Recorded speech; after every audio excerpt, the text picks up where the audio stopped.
අයිබෝවන් විශ්වාස කරනවා හැමෝම හොඳින් ඇති කියලා. ඉතින් අද වර්තමාන සමාජයේ පුද්ගලයන් 10 දෙනෙක්ගෙන් 4 දෙනෙකුටම මේ දියවැඩියාව කියන මාරාන්තික රෝගය තියෙනවා. ඉතින් තව සමහරු බයෙන් ඉන්නවා මේක Tamanට කොයි වෙලේ හැදෙයිද කියලා. ඉතින් ඒක පුදුම වෙන්න දෙයක් නෙමෙයි. ඒ මොකද ලංකාවේ ගතවන හැම පැය 24කට වරක්ම නව දියවැඩියා රෝගීන් 100 ගාණක් එකතු වෙනවා. ඉතින් ඒක නිසා ඊළඟ ගොදුර ඔයා වෙන්න ලොකු ඉඩ කඩක් තියෙනවා. හැබැයි දෙවියන්ට පින් සිද්ධ වෙන්න ඒකට දැන් ඔන්න විසඳුමක් තියෙනවා. ඒ තමයි මෙන්න මේ රොටිය. ඉතින් මේක හදාගන්න පිටි වර්ගය තමයි ගොඩක්ම විශේෂ වෙන්නේ. ඉතින් මේක පාන් පිටි, හාල් පිටි, උදු පිටි, කුරක්කම් පිටි, කොස් පිටි වගේ ඔයා දන්න කියන පිටි වර්ගයක් නන් නෙමෙයි. සරලවම මේ එක පිටි වර්ගයක්වත් නෙමෙයි. ඉතින් මේ පිටි මේසෙ හැඳි දෙකකට පුළුවන් පිළිකා ඇතුළු මාරාන්තික ලෙඩ සුන්නත් දූලි කරලා දාන්න. ඉතින් වචනේ පරිසමාපත අර්ථයෙන්ම මේක දෙවියෝ අපිට දීපු, අපිව නිරෝගී කරන්න දීපු එක්තරා තෑග්ගක්. ඉතින් මේ පිටි වර්ගය මොකද්ද? කොහොමද මේ රොටිය හදාගන්නේ? ඒ වගේම මෙහි පවතින ಗುಣ 30කට වැඩි මම අද ඔයාට නොමිලේ කියලා දෙනවා. ඉතින් කොච්චර ಗುಣ වුණත් මේක කන්න හොඳ නැති කොට්ටාශයකුත් ඉන්නවා. ඉතින් මේ හැම දෙයක් ගැනම ඔයාගේ ජීවිතය වෙනස් කරන මේ විනාඩි 8න් අද අපි ඔයාට කියලා දෙන්න ඕනේ කියලා හිතුවා. එහෙනම් ඉතින් ඔයාගේ වටිනා ලයික් එක මේ වීඩියෝ එකට දාලා බලන්න පටන් ගන්න කියලා මම බොහොම ආදරෙන් ඉල්ලනවා. ඒත් එක්කලා ඔයා තාමත් අපේ දැනුම TV YouTube නාලිකාව subscribe කරලා එකතු නැත්නම් දැම්ම subscribe කරලා එකතු වෙන්න. හරි එහෙනම් අද අපි යමු මොකද්ද මේ දෙවියෝ අපිට දීපු විශ්මිත පිටි වර්ගය එහෙම නැත්නම් රොටිය මොකක්ද කියලා ඉක්මනට දැන කියා ගන්න.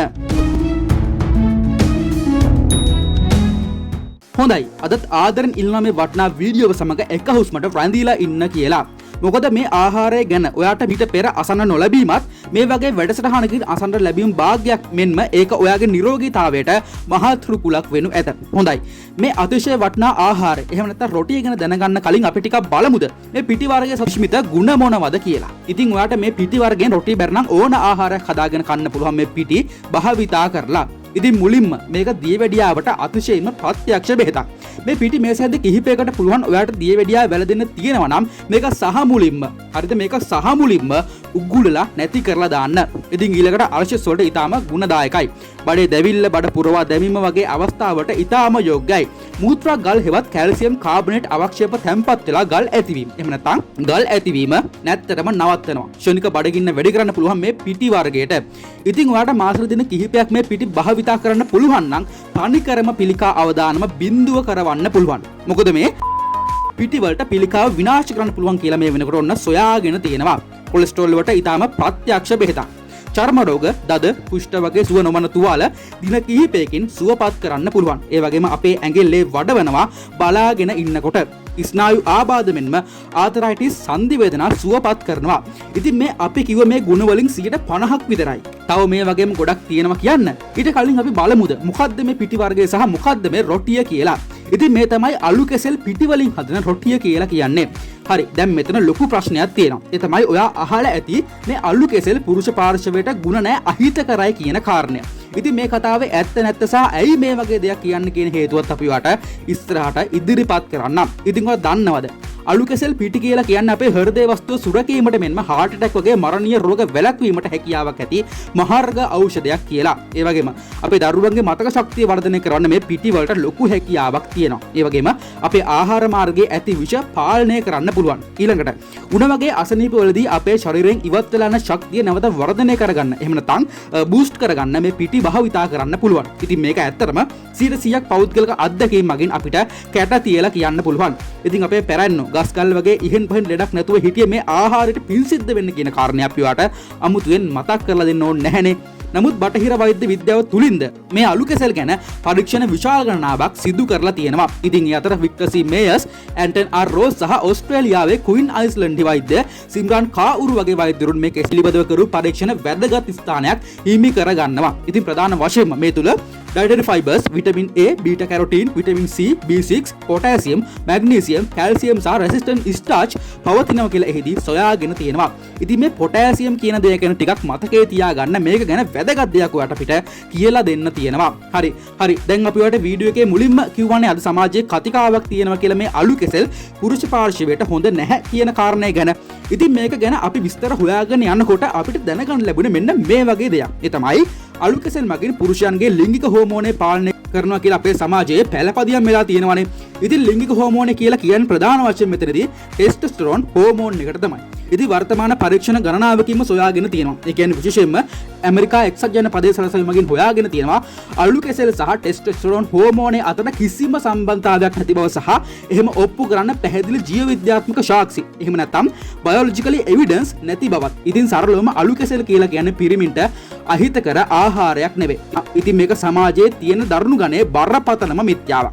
ඒ වගේම අපේ ඇඟේ ඇති අහිතකර LDH කොලෙස්ටරෝල් දිය කළ දාන්න පුළුවන් හැකියාවක් මේ අලු කෙසෙල් වලට තියෙනවා. විශේෂයෙන්ම අලු කෙසෙල් තුළ පවතින ඩයටරි ෆයිබර්ස් එහෙම නැත්නම් දියවිය හැකි ජල ද්‍රාවි එහෙමත් නැත්නම් සොලියුබල් තන්තු මගින් මලබද්ධය සුව කරනවට අමතරව තවත් වැඩ දෙකක් කරනවා. ඒ තමයි අපේ ආමාශයේ ඇති ඒ කියන්නේ විශේෂයෙන්ම අපේ බඩවැල පවතින හිතකර බැක්ටීරියා හැවත් ප්‍රෝබයෝටික් බැක්ටීරියා ගහණය වැඩි කරනවා වගේම අපේ බඩවැල පවතින තුවාල සීරින් වගේ දේවල් සුද්ධ කරලා බඩවැල පිරිසුදු කරලා දෙනවා. ඉතින් අලු කෙසෙල් පිටි වගේම අලු කෙසෙල් බොඩය උයලා ආහාරයට එකතු කරගන්න පුළුවන්. ඇත්තටම අලු කෙසෙල් බොඩේ තරම් අපේ බඩවැල් පද්ධතිය පිරිසුදු කරන ස්වභාවික ආහාරයක් තවත් මේ ස්වභාවික පරිසරයෙන් නැතිම තරම්. ඉතින් මේ කතාව අපිට වඩා එකල මිනිසුන් හොඳට දැනගෙන හිටියා. ඉතින් මේ අලු කෙසෙල් පිටි හදා ගන්නත් හරියම ලේසි.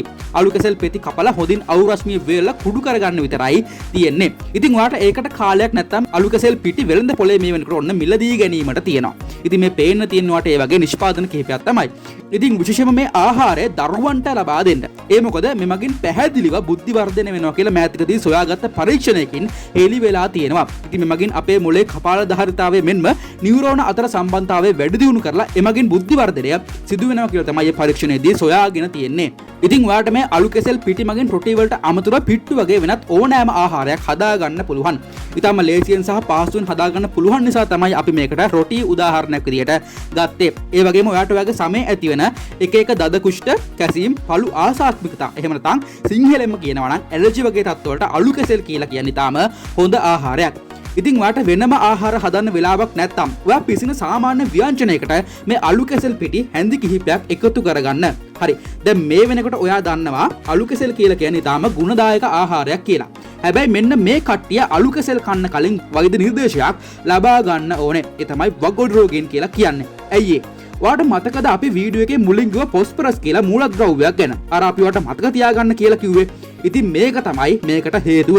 ඉතින් පෝෂණ වේදින් පවසන ආකාරයට අධි පොටෑසියම් සහිත ආහාර අපේ වගොඩු වලට කිසිසේත්ම සුදුසු වෙන්නේ නැහැ.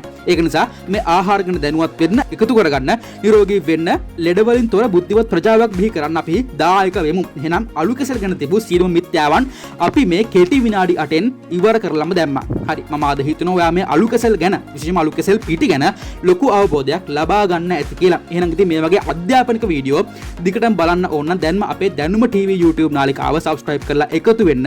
ඒ වගේම තව එක විශේෂ පණිවිඩයක් තියෙනවා කියන්නේ ඒ තමයි මේ වීඩියෝ එක පබ්ලිෂ් කරන මොහොත වන විට අපේ දැනුම TV YouTube නාලිකාවේ ග්‍රාහකයෝ එහෙම නැත්නම් subscribersලා ලක්ෂ 2 සීමාව ඉක්මවල ගිහිලා තියෙනවා. ඉතින් මේ හැමෝටම අපි එක්ස්පෙක්ට් කරනවා. එහෙනම් අදට ගිහිල්ලා එන්නම් වෙනද වගේ හැමෝටම ජයෙන් ජයම වේවා.